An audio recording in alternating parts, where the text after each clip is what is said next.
butuh ketekunan sendiri untuk sampai situ, untuk sampai itu terbuka, sampai ke tanda-tanda itu.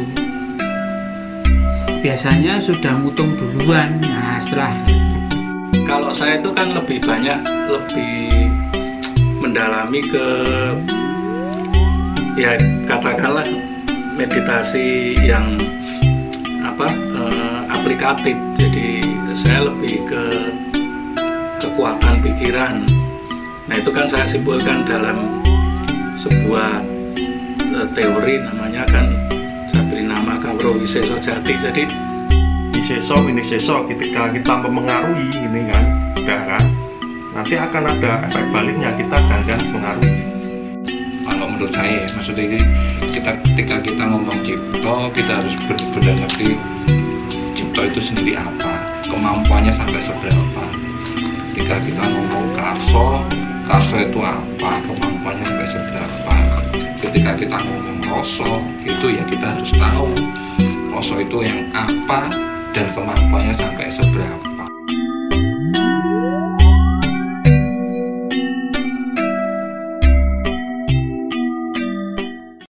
selamat datang di Cupu Channel Jendela Dunia.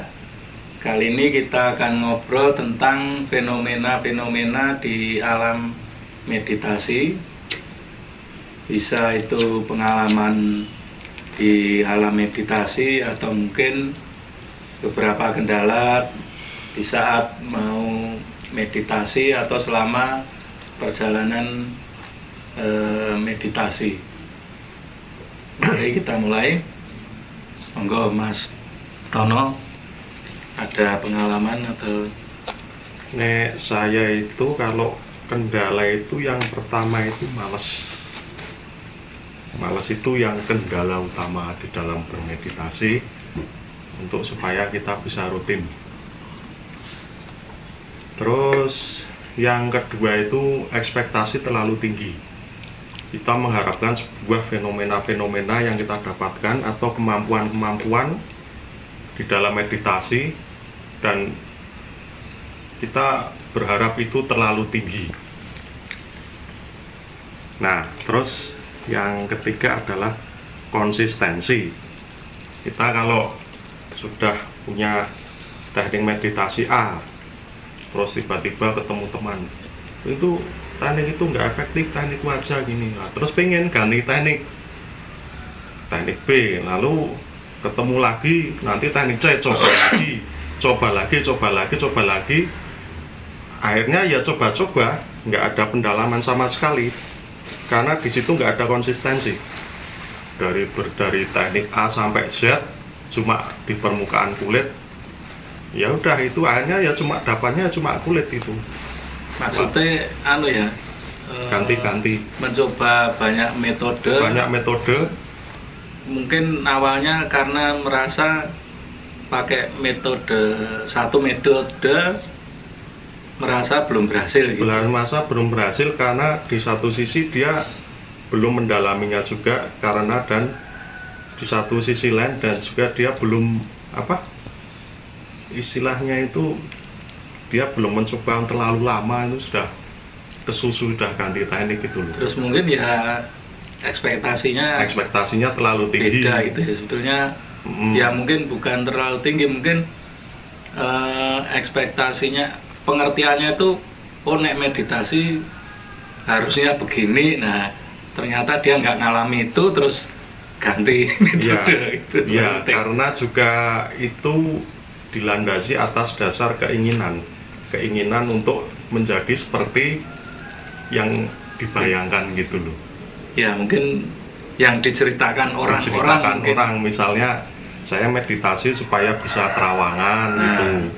Ternyata setelah nganu kok iso gitu kan, ganti lagi gitu. Terus nggak bisa, ganti lagi. Terus nanti keinginannya ganti lagi, aku pengen iso nganu pengobatan, ganti lagi. Akhirnya dia nggak punya dasaran gitu kan. Cuma koleksi teknik gitu. Kolektor. koncone kolektor. Dan itu juga istilahnya banyak itu ya teman-teman kita gitu yang kayak gitu. Dan memang sih untuk menghindari itu memang sebaiknya menurut saya ya kita itu kan kalau misalnya ada teknik itu kan satu teknik aja itu sebaiknya didalami lebih dulu. Didalami itu ya nggak sehari 2 hari, mungkin bisa sebulan 2 bulan itu masih kurang gitu kan. Kalau benar-benar nggak efektif bagi kita baru ganti, nggak apa-apa Ya, tapi yang penting juga bahwa yang teknik yang mau ditekuni itu yang apa, jelas sumbernya.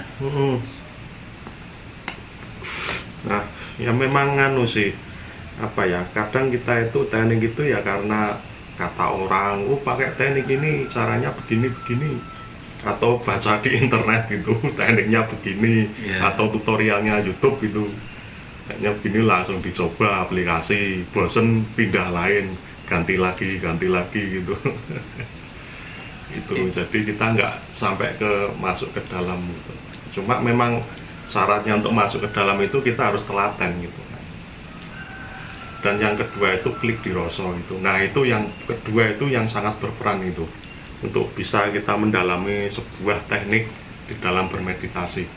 Jadi kadang bukan tekniknya yang tidak pas, tapi karena orangnya belum nyampe gitu. Karena kan ya itu sopo temen tinemu toh, kalau nggak tekun nggak bakal tekan ya. Dan karena saya tadi bilang di klik rasa itu kan, maka ya itulah yang dicari, rasanya itu di mana gitu. Ketika kita mencoba sebuah teknik, asal mencoba langsung coba ya nggak ketemu di rasa gitu kan. Tapi kalau ada klik gitu ya udah, itu kita tetap di situ lah. Dan untuk selanjutnya, teknik selanjutnya pengembangan dari teknik awal gitu, itu malah bagus itu karena masih satu jalur kan. Ya cuma penjelasannya yang susah ya makanya karena rasa toh itu kan ya, rasa nggak bisa dijelaskan. Oh kamu kalau mau klik begini, atau kamu kalau mau dapat rasanya seperti ini, atau rasa itu yang benar seperti ini, itu kan ya. Jadi kalau masing-masing orang beda. Intinya kalau kita nuruti rasa neng karep itu atau sekedar menuruti keinginan itu ya bisa sih, cuma seringnya itu luput kalau di saya itu. Ujung-ujungnya ya pokoknya kayak gitulah. Luput gimana Mas? Nggak nyampe orang nyambung gitu. Kalau cuma nuruti rasa neng karep gitu. Mbak Sulis, Mbak Sulis kendalanya? Ya, hampir kebanyakan pelaku awal spiritual untuk meditasi memang kebanyakan begitu. Biasanya kendalanya itu pertama ya males. Iya. Terus setelah males, tidak konsekuen, artinya tidak continue ke di waktunya itu. Terus biasanya menjudge bahwa teknik ini nggak cocok. Ya gimana ya, paling dasar memang itu. Jadi seperti yang episode yang lalu saya ungkapkan bahwa dalam meditasi pertama kali nanti akan ketemu cahaya seperti celorong itu ya, bukan kok itu dibayangkan kita belajar pertama meditasi begini terus nanti ada langsung porot, itu ya enggak. Kalau belum ketemu berarti gagal gitu. Iya, biasanya belum nganti celorotnya sudah jelek. Bosen sih kayak. Padahal itu butuh waktu belajar itu untuk selalu continue merasakan itu.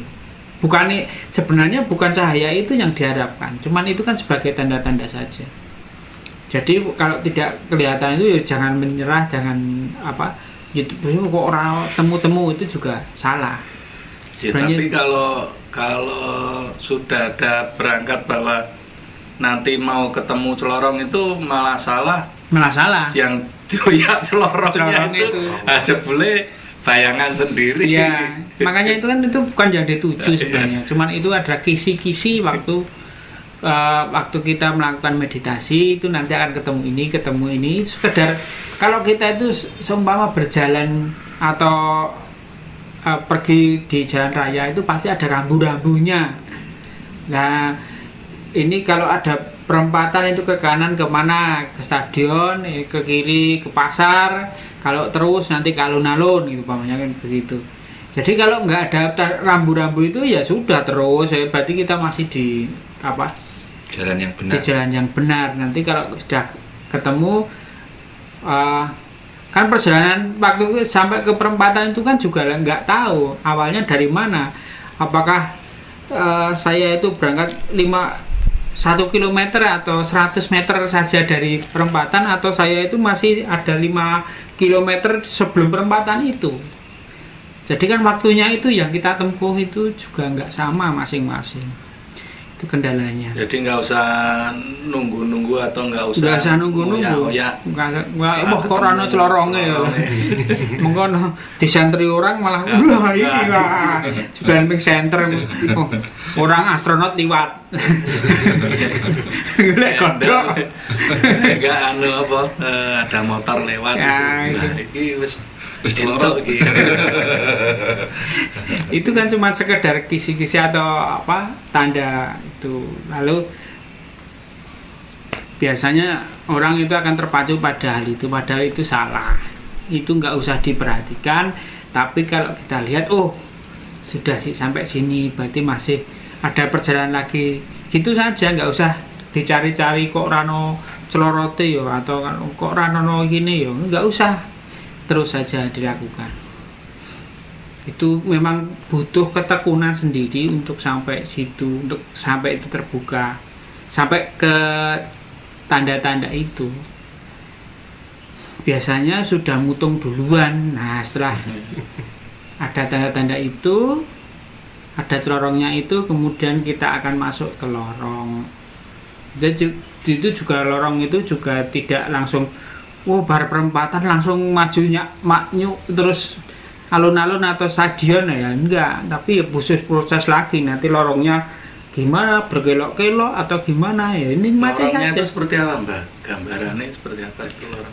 Kalau saya lihat ya ini cuma kisi-kisi saja ya. Iya, yang pengalaman Mbak Sulis. Iya, pertama kali kan kita melihat cahaya biar gitu, terus entah itu biarnya itu biasanya itu tergantung pada suasana batin. Biasanya kalau nanti kan ada bermacam-macam warnanya. Pertama bisa merah, nanti ada kuning, nanti ada pelorotnya itu biar itu warnanya putih. Ya itu nikmati saja. Sebenarnya itu penggambaran suasana batin itu menemui itu suasana batin baru apa gitu. Kalau merah itu biasanya pertandanya nggak tenang atau sedang emosi atau gimana. Kalau kuning berarti baru emosi juga, masih senang atau apa. Nanti kalau sudah putih itu sudah bersih, artinya kita sudah menep, berlatih untuk menep. Nanti itu akan muncul tidak hanya biar gitu, tapi ada suatu titik jauh, agak jauh gitu. Itu seperti ya cahaya itu sama, tapi kita nanti akan sampai situ dan itu seperti masuk ke ya bisa dikatakan lorong atau apa, itu ada lubang itu kita masuk sana. Nah, lubang ya? Ya, makanya dibilang lorong itu karena kita masuk ke dalam suatu lubang begitu. Itu kiri kanannya apa Mbak? Gelap apa? Ya tergantung pas itu. Kalau cahaya pas terang itu ya kanan kiri pas terang. Tapi kalau nanti pas gelap, karena itu prosesnya itu nanti kan terang gelap itu. Nah ini kita harus di mana? Itu juga butuh proses lagi untuk pelatihan lagi. Maksudnya kita tekun berlatih untuk meditasi itu nanti sebenarnya itu dinikmati saja. Kalau kita berkeinginan untuk masuk ke lorong itu pun juga sebenarnya kurang tepat. Ya sebenarnya dinikmati saja lah. Kalau kita masuk ke sana dinikmati saja. Tapi kalau kita berasa pas terang saya berhenti itu juga nggak bisa. Kita pasti akan terus lihat. Pas gelap saya mandek arep nguyuh ya lah. Ya nggak bisa. Pas terang itu kita berkeinginan berhenti itu juga nggak bisa. Itu karena itu rasanya sudah jalan. Pada tahap apa itu, kalau diberatkan jalan itu kita sudah ke jalan tol, jadi bebas hambatan, nggak boleh berhenti. Nah, bentar, kalau yang warna-warna tadi itu gambarannya seperti apa? Seperti kita melihat cahaya di depan itu warna-warni merah apa kuning kayak tadi, atau cahaya di sekitar kita itu warnanya merah kuning seperti tadi? Ada bermacam-macam. Jadi nggak bisa menentukan seperti cahaya di depan itu seperti senter biar warnanya kuning merah, atau suasana sekelilingnya berubah-ubah warnanya, itu juga tergantung masing-masing orang itu ketemunya bagaimana. Pengalamannya beda-beda. Beda-beda. Kalau Mbak Suli sendiri kayak apa itu? Kalau saya ya biasanya kayak senter itu. Ya center ya. Biar center yang nyorot ke kita atau kita melihat dia menyorot ke kita. Biasanya kan itu nanti kan kaget kita. Biar gitu biasanya kaget. Nah itu latihan supaya ora kaget. Latihan mental. Biar emang nyumet tuh. Ya bisa. Dong direwangi di kamar berhenti biar sebulannya lampunya durepe ya. Gitu sampai ke sana, nanti sampai ke setelahnya pasti nanti akan seperti berpindah alam. Nah sudah berpindah alam itu nanti seterusnya akan menuju ke alam selanjutnya, yaitu kalau di Jawa ya, di Jawa itu nanti ke alam swarga. Jadi swarga di Jawa itu bukan setelah kematian besok ke sana, tapi itu cuma perjalanan. Kita itu meninggal itu swarga itu digambar seperti itu. Itu menurut pengalaman saya. Kalau Mas Rindo ya? Jadi kalau pengalaman saya itu memang yang pertama itu, kalau di saya ya, dan mungkin banyak di teman-teman juga yang lain itu, yang pertama itu adalah tokoh yang menginspirasi. Jadi ketika kita punya tokoh yang menginspirasi, kadang itu bisa menimbulkan sebuah tekad atau niat yang bisa mengikis rasa malas. Tokoh inspirasi ini macam-macam. Bisa kita melihat orang jauh itu maksudnya orang-orang besar atau orang-orang hebat di luar sana, atau kadang kita melihat orang tua kita sendiri, atau melihat mbah kita sendiri, atau kita melihat Pak D atau apa. Jadi kadang tokoh-tokoh inspirasi itu yang kadang menjadikan kita terbit niat untuk kepingin. Nah, keinginan itu sendiri nanti ujiannya adalah malas. Jadi malas itu bisa terkikis itu biasanya memang karena niat dan keinginan, karena tokoh-tokoh inspirasi itu sendiri. Contoh katakanlah, kita melihat sebuah tokoh itu yang perfect banget, akhirnya kita kepingin tuh. Nah, ketika kita tahu ternyata tokohnya nggak perfect banget, kita down. Nah, akhirnya jadi malas, akhirnya jadi apa? Kadang-kadang kayak gitu. Jadi kalau nambahin apa yang diomongkan Kang Tono tadi kan, saya termasuk orang yang sering berganti-ganti teknik pada awalnya, karena memang tokoh-tokoh inspirasi saya itu yang berbeda-beda. Jadi ada satu fase saat tertentu itu melihat, oh kayaknya enak ya kayak itu, ya saya coba ikuti ke sana, tapi nggak 1-2 bulan juga, biasanya hitungannya tahun juga. Terus kemudian ketika saya terinspirasi lagi sama orang lain, saya ngelihat kayaknya kok enak ya, nyoba ke sana gitu. Nah, cuman kan seiring waktu itu biasanya kalau awal itu kadang saya terinspirasi cuman cerita. Cuman kan ketika bertambahnya usia, bertambahnya waktu, jam terbang dan segala macam itu akhirnya saya nggak cuman termakan dengan cerita. Jadi kadang ya saya lihat sendiri orang itu punya kemampuan apa, kayaknya saya tertarik, saya ke sana gitu. Nah, ya sebenarnya berganti-ganti teknik itu sah-sah saja ketika Anda tahu apa yang diinginkan. Jadi contoh nih, lihat, wah kelihatannya ke orang itu bisa begitu. Nah, kita coba ke sana. Kalau saya itu walaupun endingnya itu ketika akhirnya saya melakukan hal itu kan berkali-kali sampai akhirnya kayaknya saya ketemu yang cocok ini ya, akhirnya itu yang saya lakukan, metode itu yang saya lakukan pada akhirnya juga. Kalau saya sih gitu sih, istilahnya untuk mengikis kemalasan, saya memang butuh tokoh inspirasi, cuman sebaiknya sih bukan inspirasi perihal cuman cerita ya gitu. Jadi itu untuk mengikis rasa malas, istilahnya lebih niat lah.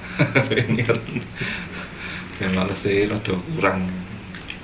Itu nyambung gitu dulu bentar. Nyambung dari itu kan untuk mengikis rasa malas itu sebenarnya kan dari niat pertama kali. Makanya biasanya kalau dulu itu sebelum melakukan meditasi biasanya disuruh mandi dulu. Tujuannya apa?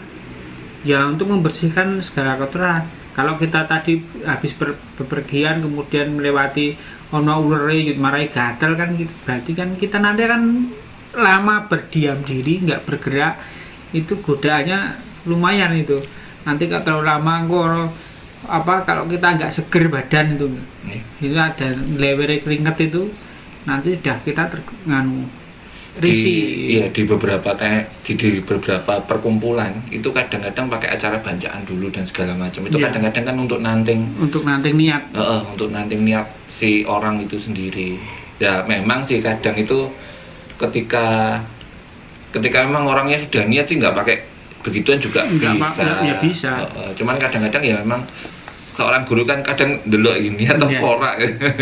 Makanya kan biasanya disuruh mandi besar dulu, terus ganti pakaian bersih. Nanti supaya itu biar tidak tergoda, tidak mengganggu.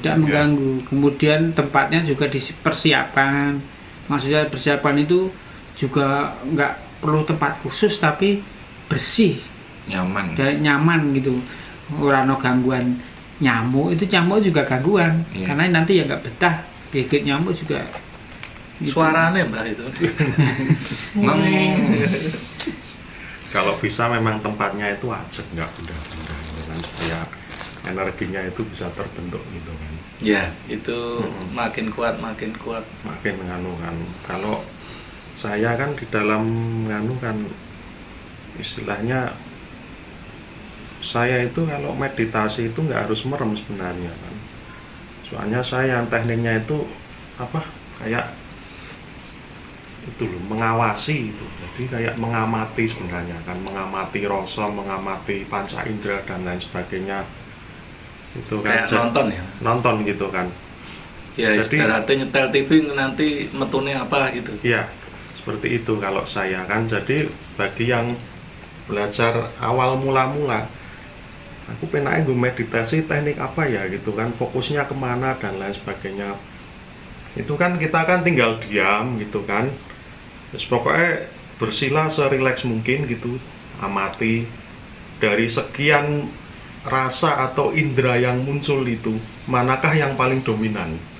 Misalkan dominannya suara, ya itulah suara yang kita amati, atau penglihatan kayak mungkin cahaya atau apa, ya itu ya diamati. Atau mungkin di kulit ini ada indera perabanya, itu ya itu bisa diamati. Itu sebagai awal-awal itu. Nanti kalau itu udah telaten bagus itu. Sakarep yang datang apa gitu. Iya, jadi itu yang alamiah, titik fokus alamiah kita gitu kan. Jadi itu salah satu tips untuk supaya lebih klik di rasa gitu loh. Jadi ya memang secara alami gitu, misalnya kok fokusnya kok tiba-tiba kok di dada, ya udah di situ yang diamati, dirasakan gitu kan. Ini kalau tips ala saya bagi yang pemula pengen belajar meditasi, cuma nggak nemu-nemu tekniknya gitu kan. Kadang itu gini loh masalahnya. Kadang itu yang jadi masalah sendiri itu adalah tingkat keniatan. Jadi makanya kan tadi kan saya bilang inspiratif, tokoh inspiratif. Sebab kadang itu ketika kita sudah duduk dan merenung, ketika niat kita itu adalah untuk A, ternyata kok nggak AA. Nah itu kadang-kadang menjadikan kita kok gini ya, kok gitu ya gitu loh. Sebab kadang-kadang kita sendiri kan sebenarnya kadang ya istilahnya sadar ya bahwa kadang keinginan kita ternyata keinginannya masih keinginan bocah gitu. Jadi ibaratkan mengharapkan sebuah balon, dapat balon, ternyata nggak dapat balon gitu. Padahal mungkin yang jadi masalah itu adalah teknik yang dilakukan. Jadi bisa jadi balon itu teknik spiritual katakanlah, tapi dia jalannya supranatural atau kebalikannya. Itu juga nggak ketemu. Artinya apa ya? Kadang itu ketika kita, apalagi kalau kita banyak membaca referensi dari Google katakanlah, kadang kan di Google sendiri juga tidak dijelaskan bahwa teknik ini sebenarnya untuk apa dan kelanjutannya gimana. Itu sendiri kadang kita juga jadi bingung, dan karena yang nulis mungkin juga dapat bocoran itu ditulis. ya itu sih kadang-kadang. Jadi kalau saya pribadi sih sebenarnya yang mendorong niat dan semangat itu tokoh inspiratif itu sebenarnya. Jadi ya tokoh inspiratif itu sesuai dengan usia kadang. Kadang ketika waktu kecil kita lihat, ada orang bisa sakti gitu ya, tapi ingin gitu. Cuman nanti dengan berkembangnya waktu, usia, kedewasaan, nanti kan akhirnya berkembang. Oh ternyata begitu ya, oh ternyata begitu. Nah kalau tadi bicara soal kendala gitu kan, istilahnya apa, godaan itu, kalau teknik yang saya pakai yang mengamati itu kan saya mengamati nggak hanya di luar, tapi nggak hanya di dalam, tapi juga di luar gitu. Termasuk nanti kalau ada suara yang ganjil itu juga bisa terdengar, atau ada penambahan mak sliwer atau mak segagi gitu juga nanti bisa. Itu ya intinya seperti Mbak Sulis tadi, ojo kaget gitu. Ya, pertama memang yang utama itu jangan kagetan. Ojo kagetan. Pertama jangan kagetan, ya kedua jangan gumunan. Terus nggak boleh kemerungsung, nggak boleh nganu. Jadi memang ojo kagetan, ojo gumunan. Kalau yang ojo ngentutan. Jadi kelebihannya yang di nganu itu memang kita lebih, kalau yang saya pakai itu lebih rileks, dan kepekaan itu bisa lebih itu loh. Jadi bisa melatih kepekaan itu dari situ, dari pengamatan situ kan. Nah cuma ya itu minusnya itu ya kalau tiba-tiba duduk gitu, terus tiba ada hawa nggak enak gitu kan, pengennya kan cepet-cepet lari gitu kan. Jadi memang lari batal yang meditasi atau lari secara fisik? Lah secara fisik melayu gitu, meroh demit gitu kan. Ya, itu salah satu jadi ada plus minusnya gitu kan. Ya itu kalau di tempat saya namanya ngalamun. Nah itu seperti ngalamun soalnya kan, kan diam begini. Kalau orang awam pasti ngalamun gitu. Ngalamun. Tapi kan di sini ngalamun itu punya sarwa dosa kan, ngunga alam kang samun. Jadi memang kita diam untuk melihat apa yang di belakang alam yang gak jelas ini loh. Gitu. Ini ngalamun. Dan mengamati hal-hal yang di luar panca indera kita, yang di belakangnya, seperti cahaya atau makhluk-makhluk dimensi lain atau gimana itu kan.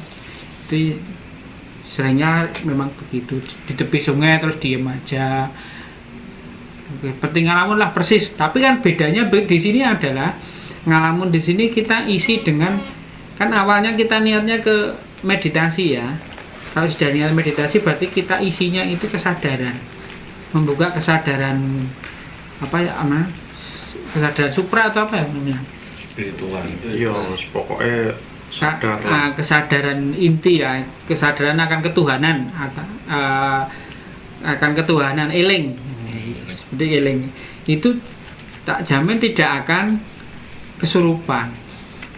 Beda dengan orang ngalamun yang kena masalah terus bengong, itu kesurupan bisa, tapi kalau ini memang tidak akan kesurupan. Kalau saya Mbak, ya ngalamun dalam arti sebenarnya melamun. Karena apa? Karena meditasi itu kan menuju ke alam bawah sadar. Nah, dalam perjalanan situ kan intinya kan di pikiran kan. Nah itu bisa saja memori-memori kita itu keluar. Ya.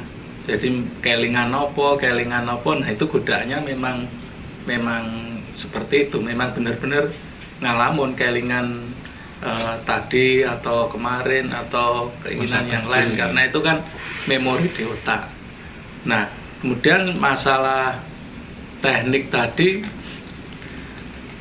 kebanyakan kan tadi kita kan masih bicara tentang niat.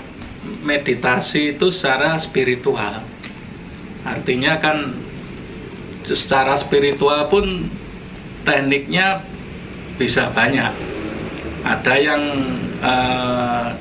seperti pengalaman teman-teman tadi bahwa kita istilahnya nanti akan perjalanannya seperti ini, artinya kan kita hanya mengikuti, atau kalau Kang Tono tadi kan istilahnya kan mengamati. Artinya kan ya kita terima aja yang datang. Tapi ada juga teknik meditasi yang memang pembayangan. Ya. Seperti kita ada kan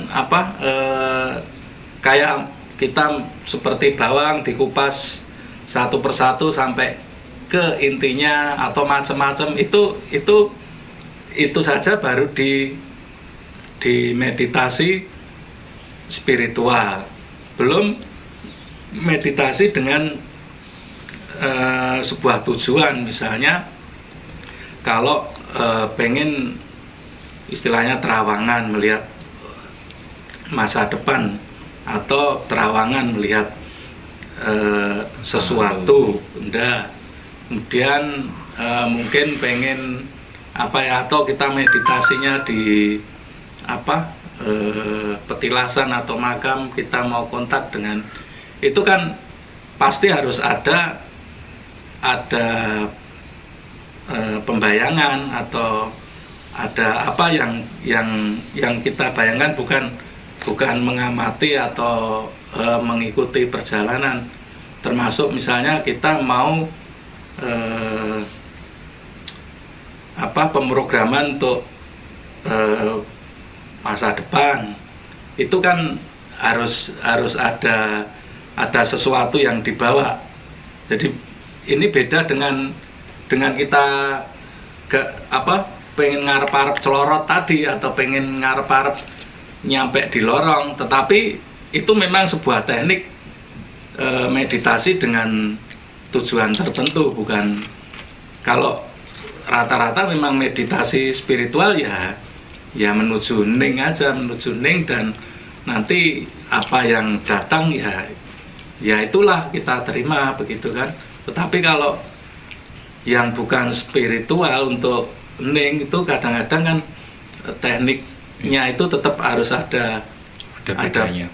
Iya, ada pembayangan, ada supaya kita menuju ke situ, atau ke kontak dengan yang kita tuju, atau kita menempatkan sesuatu di alam. Karena kan meditasi sendiri ada yang untuk kita ke dalam, juga ada untuk yang ke kita dengan alam semesta kan seperti itu. Iya, kalau misalkan yang seperti Mas Agung bilang tadi kan kalau misalnya saya di Cepuri di Parangkusumo meditasi menghadap laut gitu kan, ya memang saya sengaja untuk kontak ke sana. Betul, gitu kan. iya.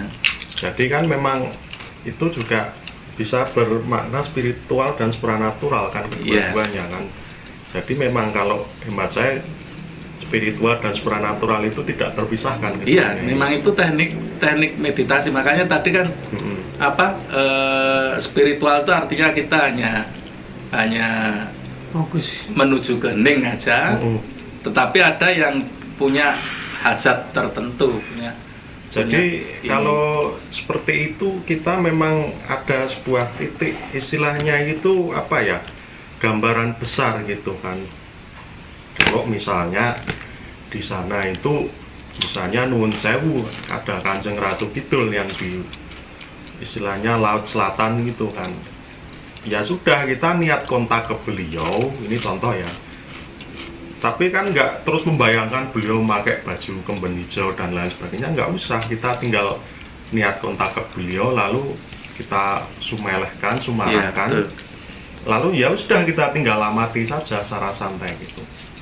Jadi tidak usah membayangkan sosoknya harus begini, kalau nggak begini bukan beliau dan lain-lain. Ya itu nanti cuma jadi ilusi yang kita buat. Nah itu. Jadi gambaran yang kita buat aja. Jadi memang itu salah satu bentuk dari ngolah rasa kan. Kalau kita mengolah rasa itu tidak hanya ke dalam, tapi juga keluar, itu juga harus seimbang keluar dan ke dalam itu. Ibaratnya kalau kita terlalu ke dalam jadi introvert, terlalu keluar jadi ekstrovert gitu kan. Jadi harus seimbang gitu kan. Kalau menurut saya seperti itu. Nah memang saya juga di apa istilahnya, dinasihati atau dibelingi gitu. Memang pertama kali itu sama leluhur saya, sebelah saya itu saya dikasih belajar itu meditasi ning, jadi memang ke dalam. Lalu terakhir memang diberitahu kalau memang ada dua macam untuk dipakai di tujuan tertentu seperti itu. Ya seperti itu, konsentrasinya berubah. Kalau hening itu memang kita masuk benar-benar itu ya seperti tahapan yang itu. Nanti kalau sudah itu berjalan, nanti kita tinggal geser fokus istilahnya itu. Kalau saya sendiri ya, saya istilahnya cuma menggeser fokusnya. Kalau fokusnya ibaratnya itu frekuensinya di 100 MHz, nah itu yang di luar itu kita akan geser fokus ke frekuensi 99 atau 98 gitu, supaya bisa menerima sinyal yang dari luar. Kalau ke 100 memang dalam diri kita menutup seperti menutup sinyal yang dari luar. Kemudian kalau untuk kepentingan itu, untuk bertemu entitas tertentu, ini tutup ini kita buka, seperti kita buka gitu loh, untuk menerima sinyal dari itu. Contoh mau ketemu si A itu ya caranya seperti itu, dengan membuka seal atau dome atau apa istilahnya itu. Konsentrasi kita itu seperti, kalau bayangan saya itu seperti, karena saya orang teknik ya, seperti menurunkan frekuensi itu dari frekuensi 100 MHz ke 98 MHz gitu lah. Itu agak diturunkan sedikit konsentrasinya, nanti otomatis terbuka. Nah di situ kita baru itu tadi seperti ngalamun tadi. Itu kalau saya. Kalau saya sih gini, sebenarnya sih jadi ketika kita umumnya ketika kita mulai belajar, entah itu supranatural, entah itu spiritual, kadang itu kita terinspirasi untuk bisa melihat hal-hal yang tidak tampak oleh mata. Oh, iso ngono ya, bisa lihat yang itu ya, bisa lihat yang itu ya. Kok ini bisa begitu ya? Kok ini bisa begitu? Akhirnya kadang kita mencoba untuk coba tebak, coba apa. Ya sebenarnya sih itu sih memang banyak kasus yang terjadi di banyak teman-teman saya sih.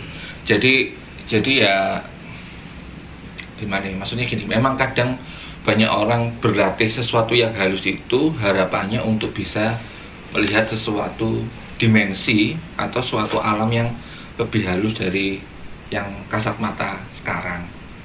Harapannya kebanyakan begitu. Cuman memang kasusnya orang itu kan kadang beda-beda dan tidak sama. Memang ada yang bisa, ada yang tidak bisa.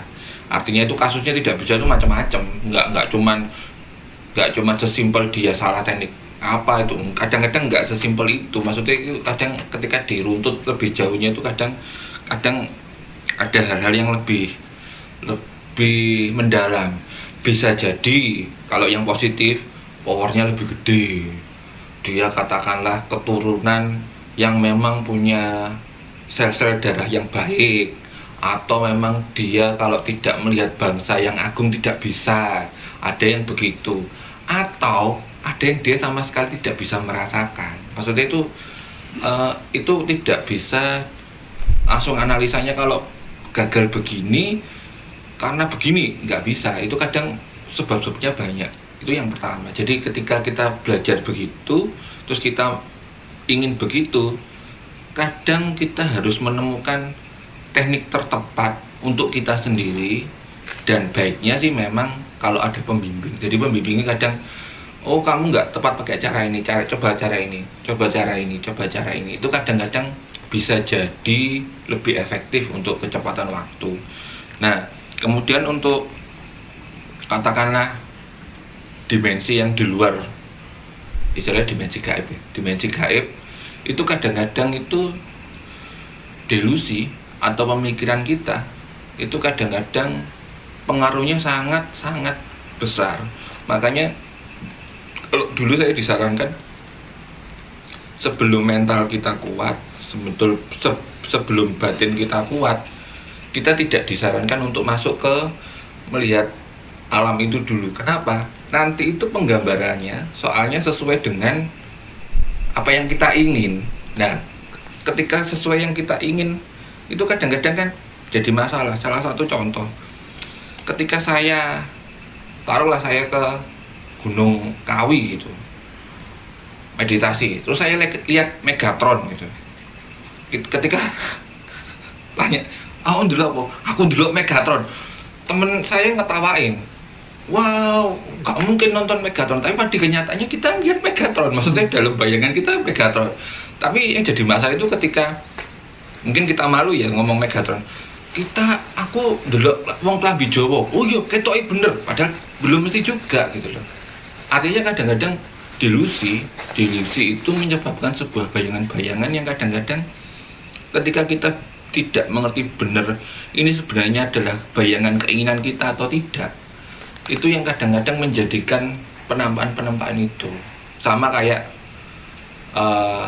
kenapa sih kok harus kembenan, kenapa sih kok harus kok nggak kaosan baik kayak gitu-gitu loh. Itu kadang-kadang jadi sebuah angan-angan yang ketika keluarnya kayak angan-angan gitu kadang kita anggap benar. Dan itu kan jebakan-jebakan ketika kita tidak mendalami tentang meditasi spiritual itu ya. Maksudnya kan ketika kita mendalami spiritual dulu artinya kita lebih tenang, lebih bijak, lebih bisa mengamati sebenarnya ini perasaan kita sendiri atau bukan gitulah. Ketika melihat keluar itu kan yang diharapkan kita benar-benar tahu nih, ini perasaanku sendiri nih. Oh ini beda dari perasaanku, mungkin bentuknya kayak gini. Dan ada bagusnya itu ketika kita bawa temen 2 atau 3 terus kita saling diskusi. Katanya kayak gini, bener nggak? Ketika biasanya lebih dari 2 atau 3 orang yang penampakannya sama, itu umumnya bentuknya memang begitu. Dan kalau kita bicara soal kepekaan itu kan, itu bukan lantas harus diasumsikan dengan kepekaan yang hal-hal yang berbau alam sebelah gitu. Betul. Jadi misal ada gitu kan kenalan gitu, beliau itu meditasinya dengan cara membatik gitu kan. Dengan membatik dia meditasi, atau mungkin temennya Mas Agung itu dengan isek-isek itu panah itu dia juga bermeditasi. Ada yang dengan bermusik itu juga salah satu bermeditasi. Itu ada meditasi diam, ada meditasi dinamis. Dan masalah kepekaan itu kan, misalnya kalau dia seorang montir gitu kan, atau dia langsung bisa feeling, oh ini rusaknya di sini gitu kan. Atau mungkin justru ada yang peka gitu, misalnya besok ada kejadian apa gitu, dia peka dimimpiin gitu, lewat mimpi gitu kan. Atau ada juga yang peka terhadap niat jahat atau niat baik seseorang, itu juga ada yang seperti itu gitu kan. Istilahnya kalau kita bicara soal kepekaan itu macam-macam gitu kan. Dan ketika kita bermeditasi untuk melatih kepekaan itu, semakin kita peka itu hendaknya memang kan, jadi kepekaan itu semakin berguna bagi diri kita dan orang lain gitu kan. Jangan semakin pekok. Iya, saya pekok ya repot. Tapi gini loh masalahnya itu, kalau kita ngomong karpeng api, apa waliane sebenarnya karpeng rasa, karpeng karep. Nah, itu kan kita ngomong kepekaan ya. Ngomong kepekaan dan kepeka-pekaan. Jadi memang peka atau dipeka-pekakan itu sebenarnya juga beda. Dipeka-pekakan itu kadang menghasilkan delusi. Menghasilkan delusi itu kayak ketakutan. Ketakutan itu salah satu bentuk delusi. Kenapa? Ada 4 orang. Saya nggak takut, tapi 3 orang ini takut. Saya jadi ikut takut. Itu termasuk delusi. Padahal sebenarnya saya nggak tahu. Contoh nih, ada 4 orang, 1 lari, lainnya itu ikut lari. Terus ditanyain, ngapain ikut lari? Lah kamu lari. itu kadang-kadang terjadi lah. Hal-hal itu yang kadang-kadang jadi berantai di kasus meditasi. Contoh, ketika kita meditasi di tempat sing dalam tanda kutip ini adalah patilasan A, maka kadang bayangan kita itu sudah A dulu sebelum masuk ke sana. karena itu tadi istilahnya apa ya, mobilisasi yang disebabkan iklan itu tadi. Nah itu yang kadang-kadang jadi kendala-kendala ketika kita mendalami ini, iki kareping rasa apa rasa sing karep kan. Nah itu hal-hal itu yang sebenarnya kita harus bisa memilah dan memilih ya. Dan walaupun itu sendiri juga jam terbang juga. Maksudnya jam terbang itu kadang ketika kita ngawur bener, itu kadang kita merasa bisa. Ya. Kan kadang-kadang ngawur tuh ketopaan iso, terus kita menganggap kita bisa. Coba tenan bledes kan. Itu kadang-kadang kasus-kasus itu kan sering terjadi tuh.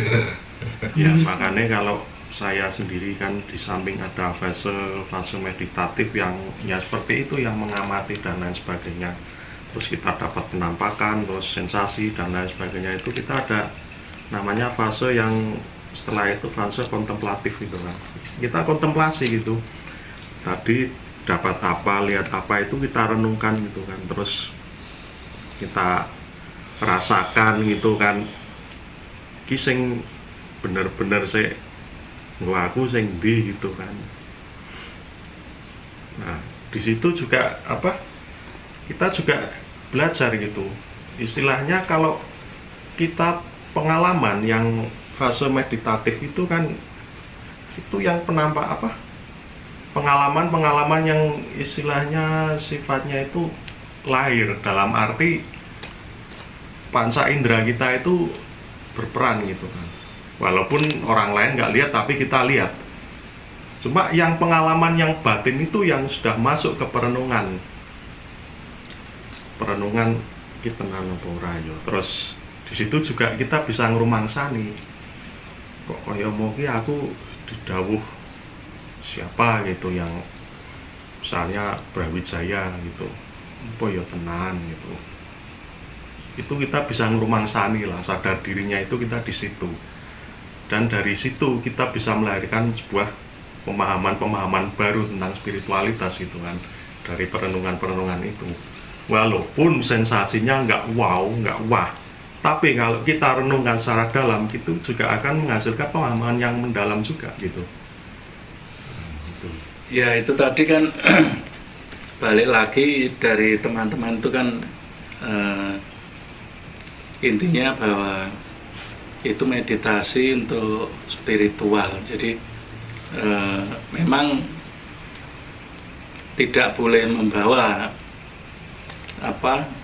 ilusi atau keinginan yang sebelumnya yang nanti akan menjadi itu hanya bayangan semu di meditasi. Tetapi kalau saya itu kan lebih mendalami ke ya katakanlah meditasi yang aplikatif. Jadi saya lebih ke kekuatan pikiran. Nah itu kan saya simpulkan dalam sebuah teori namanya kan saya beri nama Kawruh Wiseso Jati. Jadi macam-macam meditasi ya, kayak misalnya kita akan mewujudkan bayangan kita itu secara nyata. Jadi terbalik, kalau tadi kan dari nyata nanti terbawa ke alam meditasi. Nah ini ada dari bayangan kita justru nanti jadi di alam nyata. Itu kalau di buku karangan Maxwell itu di psikosibernetik, contoh sederhananya gini, misalnya saya mau pergi nih, terus naik kereta, ya kalau kereta mungkin sekarang udah pakai tiket ya, pasti dapat tempat duduk. Kalau katakanlah naik bis gitu, biar kita dapat tempat duduk. Nah itu ada, jadi dengan kekuatan imajinasi atau Cipta. meditasi atau cipta kita, saya pasti dapat tempat duduk. Nah itu ada semacam meditasi yang seperti itu. Artinya kan itu kita memang benar-benar membawa bayangan yang ingin terjadi. Itu salah satu contohnya. Ada contoh lagi, misalnya kita meditasi untuk self healing, untuk penyembuhan. Itu jelas kita sakitnya apa supaya kita minta sembuh. Jadi artinya kita sudah membawa dulu keinginan untuk sampai di alam meditasi itu. Kemudian ada macam lagi meditasi itu pakai afirmasi. Nah itu kan udah bawa, jadi semacam autosugesti kan, itu kan sudah membawa pesan, membawa keinginan sebelum kita meditasi kan. Afirmasi misalnya saya merasa bahagia atau saya bersyukur dan sebagainya. Itu salah satu atau bentuk macam-macam meditasi itu ya berbeda-beda. Makanya kan sangat beda sekali dunianya dengan yang tadi kita cerita tentang meditasi spiritual. Walaupun itu di Jawa pun ada semacam itu, kita dengan aplikasi seperti itu ada, dengan sugesti diri itu juga ada. Jadi intinya adalah perwujudannya itu kalau di Wedotomo itu kan disebutkan di alam itu jagat gede ginulung jagat cilik. Jadi itulah perputarannya. Jadi nanti akan terjadi saling kuasa menguasai itu, wiseso winiseso wus.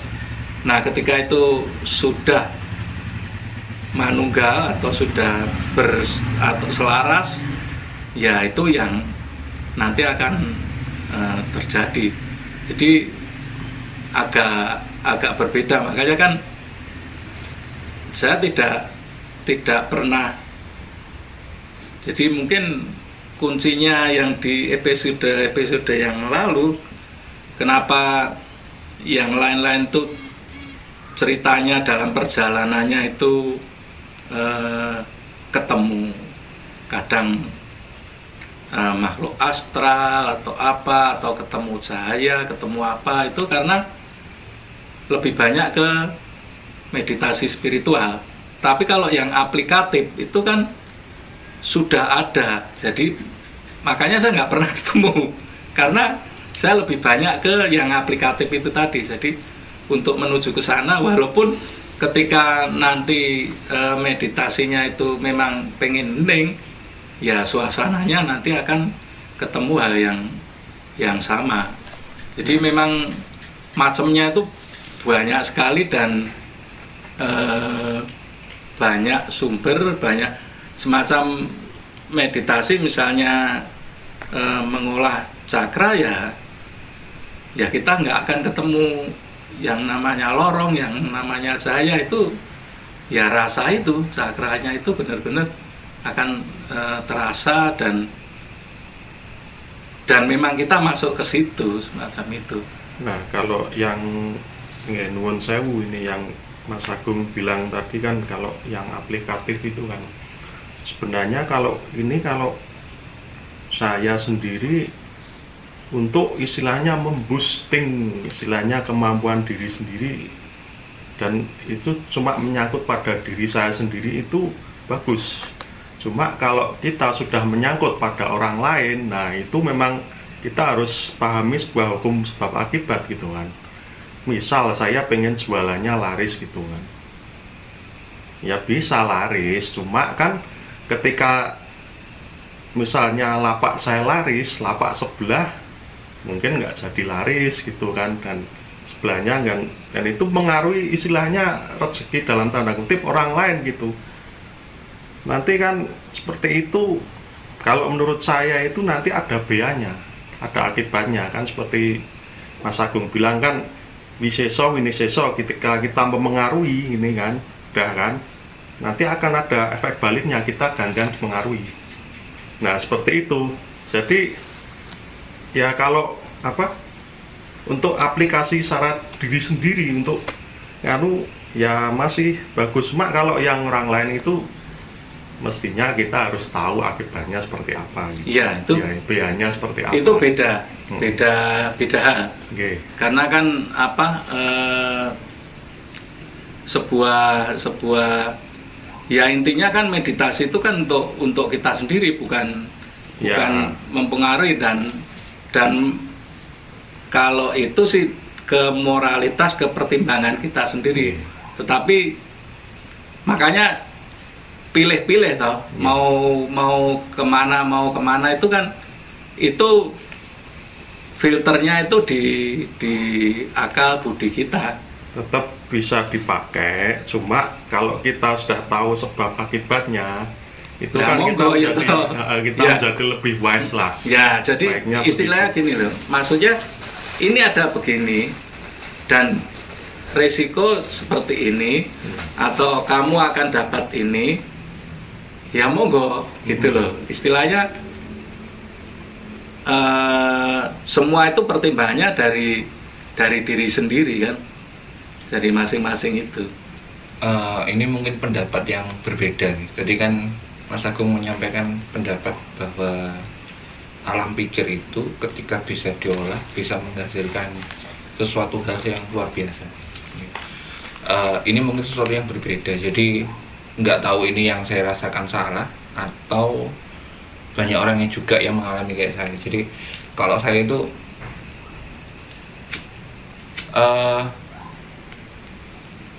ini otak nih. Ini otak itu bisa berpikir. Tapi saya nggak ngerti ini benar atau salah, tapi hati itu juga bisa berpikir. Nah, cuman kalau kasusnya di saya itu biasanya karep itu letaknya di sini. Nah, nanti yang mengolah karep yang sini. Jadi contoh nih, ketika saya mau berangkat ke sana gitu. Nah, otak yang berpikir. Tapi karepnya itu bukan yang dipengaruhi otak ya. Jadi bukan sesuatu yang dirangsang karena keinginan A, B, C, enggak. Kadang itu keinginan itu yang lepas dari itu semua. Nah, untuk saya pribadi ketika saya membedakan apakah itu biasanya yang buat timbangan adalah memang kadang nggak masuk akal.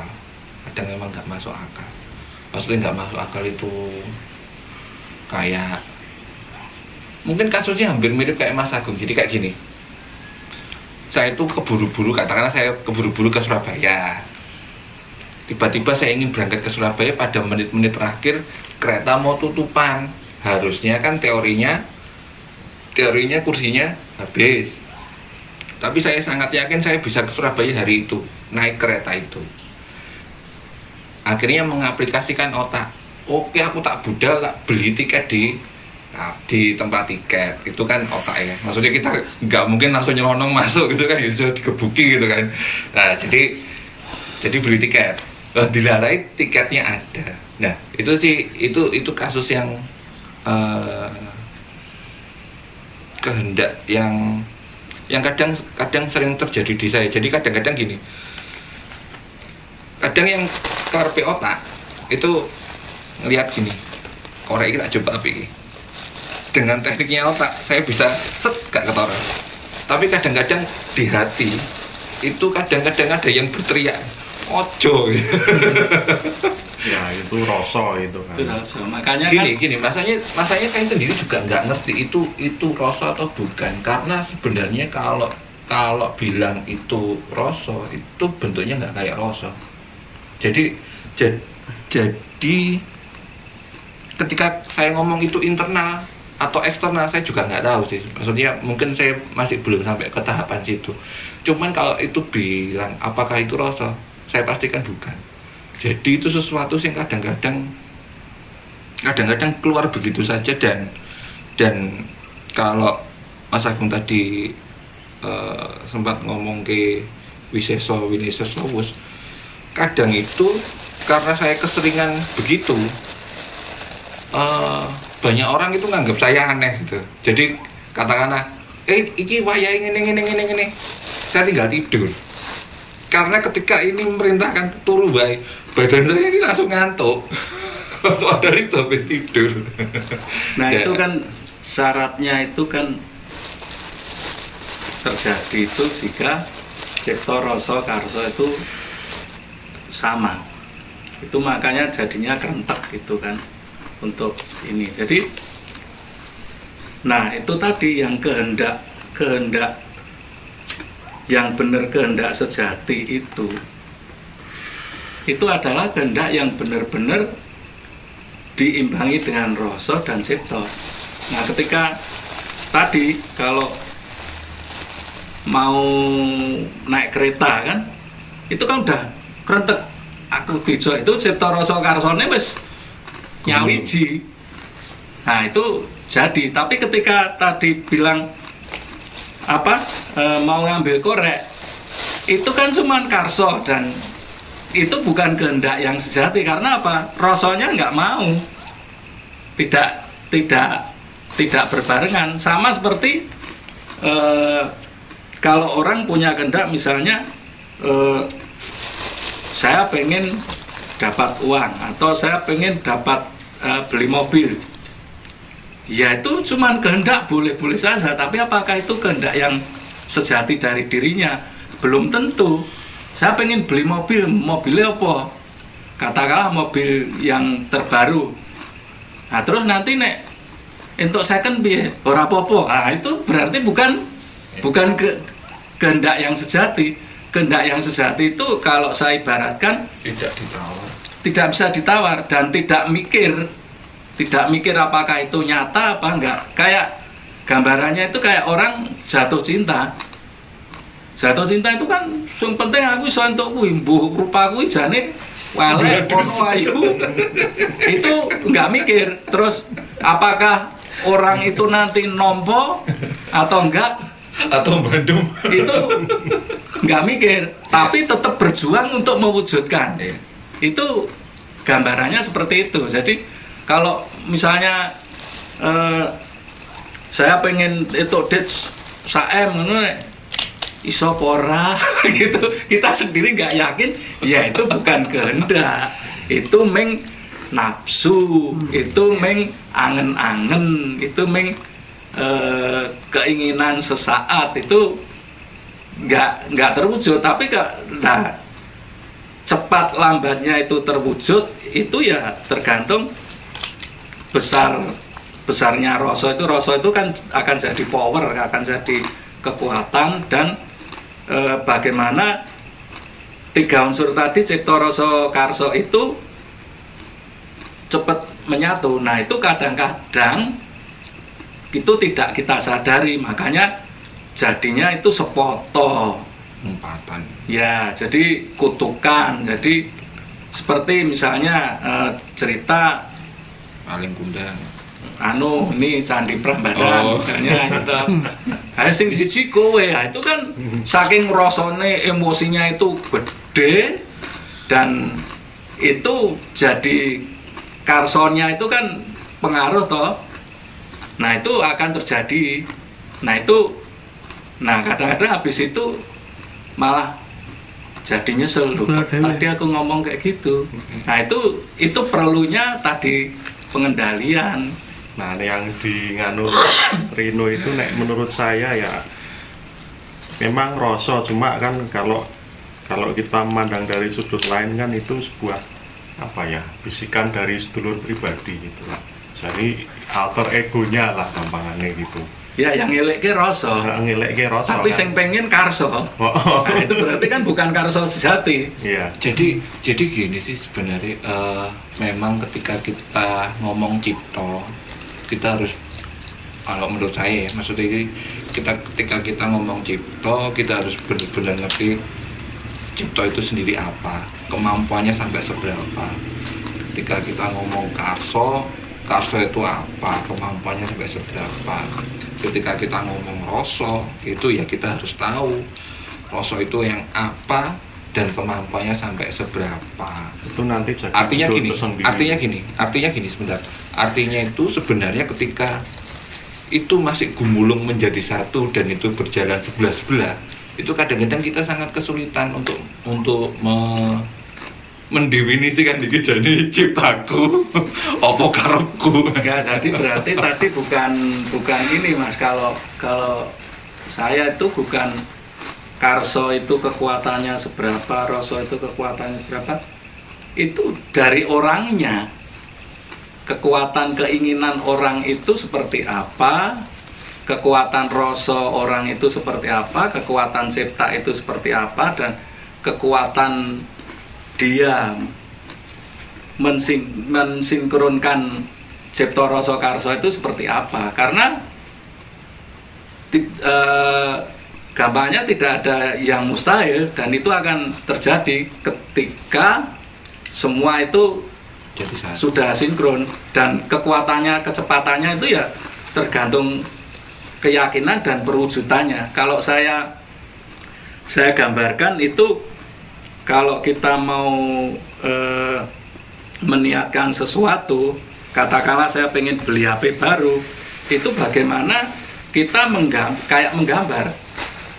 Jadi semakin jelas detailnya, mereknya, gambarnya seperti apa, itu akan semakin cepat itu terwujud.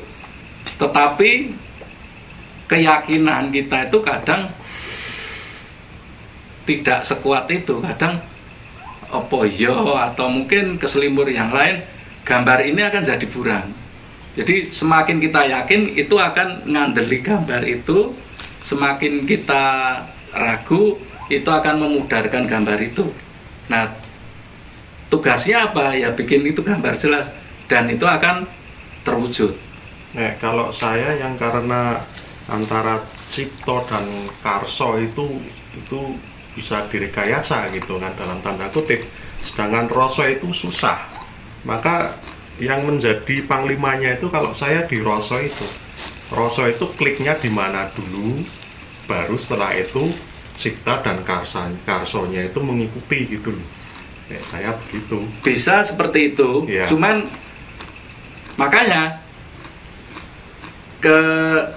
ketik awalnya itu bisa macam-macam, Mas. Oke. Bisa dari Cipta, bisa dari Karso, bisa jadi dari Rasa. Karena orang yang paling sering itu dari Rasa malah. Jadi karena orang merasa ngrantes toh, Ya. aku kok ngene, mau berubah. Nah, seperti itu. Nah, itu nanti Karso dan Ciptonya itu yang ngikuti. Nah, seperti itu kan. Itu kebanyakan yang berhasil, karena seperti saya bilang tadi, karena powernya itu di Rasa. Iya.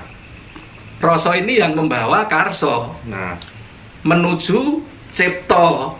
Jadi rasane aku kok dihubungi ra iso-iso, mbok aku ndek handphone gratis gitu toh.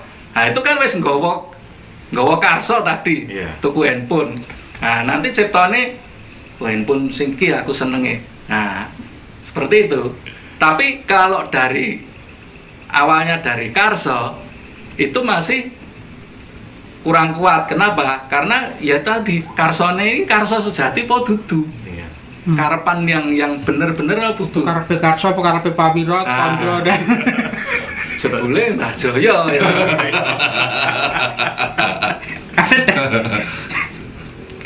Cipta, Rasa, Karso itu. Dari tadi itu saya Tondo, Pawiro barang neng dia. Tapi itu kalau yang spontan. Sebenarnya kita bisa melatih, bisa. Jadi salah satu latihannya itu kalau saya ini sebenarnya bagi yang sudah agak terbiasa meditasi sebenarnya ini nggak sulit gitu kan. Jadi kalau misal kita mau pergi ke A gitu kan, kita tinggal mending bentar gitu visualisasi membayangkan stopan itu loh bangjo itu. Ya. Nah, nek abang berarti ra oleh lunga rono, nek ijo oleh, nek kuning hati-hati. Itu seperti itu, atau bisa dengan isyarat tubuh. Pakai mantuk atau geleng itu juga bisa gitu kan. Pokoknya sesuatu yang sangat yang kita kenal gitu bisa dijadikan parameter di situ. Dulu ya nyambung ini kan. Dulu pernah saya itu punya teman-teman itu pengen nyepeda dari Jogja ke Solo. Sebelum berangkat saya kan ya biasalah, katanya mending sikit itu berdoa sendiri. Nah, dalam hati gue turunin yang dia. Nanti tidurnya di mana ya? Oh, gampang, di kantor polisi gitu. Dan saya itu berangkat sama teman-teman itu berangkat.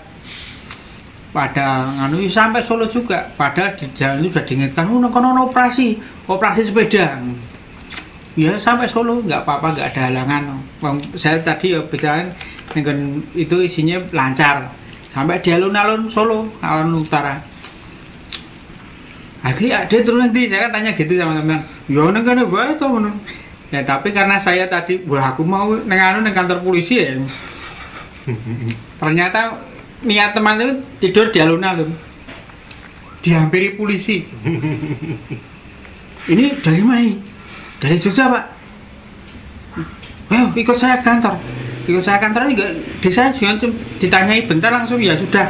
Untuk menghindari apa-apa, kamu tidur di sini dulu. Udah. Kan turu, esok kan mulai. Ya, karena perwujudan itu tadi dari Karso dan Ciptonya itu. Makanya saya berani menyimpulkan, berani berteori itu juga dari pengalaman sendiri, dari pengalaman orang yang saya ajari semacam itu nyata. Jadi contoh dulu saya waktu terakhir mau bekerja, maksudnya mau saya itu jadi pekerja, jadi pegawai itu. Nah, terakhirnya kan saya dipecat. Nah, waktu itu karena menyakitkan lah prosesnya seperti itu, saya bertekad saya nggak mau kerja, saya mau jual rumah dan setahun saya harus bisa beli lagi. Bener, saya jual rumah. sampai 8 bulan itu rono gambari. Jadi iku aku urung untuk usaha, urung itu anu, tapi tekad danan itu masih saya anu. Nah itu bulan ke-9 atau 10 itu saya dapat usaha. Nah itu pas sebelum setahun itu kebeli, termasuk yang lain-lainnya itu contohnya. Terus saya pernah buka laundry, sepi tenan itu, agak ngawali tuh ya itu. Nah tadi kan ceritanya yang tidak sengaja karena Cipto Rasa itu apa menyatu kan. Kalau ini sudah saya program, saya bayangkan saya duduk atau tidur itu di tumpuan laundry itu. Nah itu nggak sampai sebulan nyata, benar-benar saya ngalami seperti yang saya bayangkan. Jadi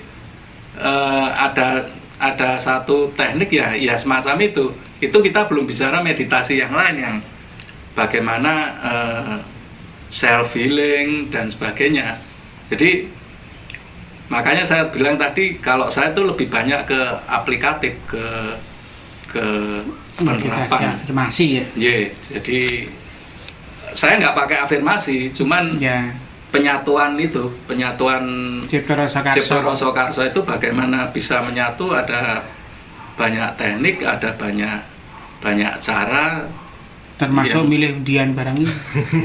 Nek nggon itu saya nggak bejo. Nek gini kasusnya itu gini. Saya tahu nih, dapat uang, kan. Harusnya kalau Karsone jalan, Ciptone jalan kan usaha cari uang. Saya tinggal tidur dan uang itu datang. Itu sebenarnya karena apa? Enggak, itu ya Cipto Rasa Karso. Kan nggak ada bayangan. Artinya tanpa effort pun jadi. Iya. Harusnya ya. Ya, ketika sekarang kalau gambarannya tak kutub dari batu, opo sebelumnya dia bayangke batu. Nah, itu jadi batu kan itu spontan dan mengalir kan. Nah, itu tadi biasanya ya seperti yang dibilang Kang Tono tadi, karena dari rasa Cipto dan Karso dan Cipto itu ngikut.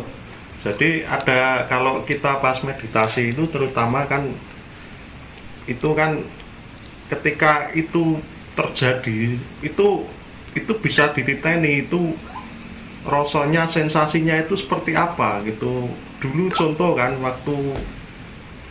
dulu kan pernah ada bom di kantor polisi Solo kan, itu tahun 2015 atau 2016 gitu kan.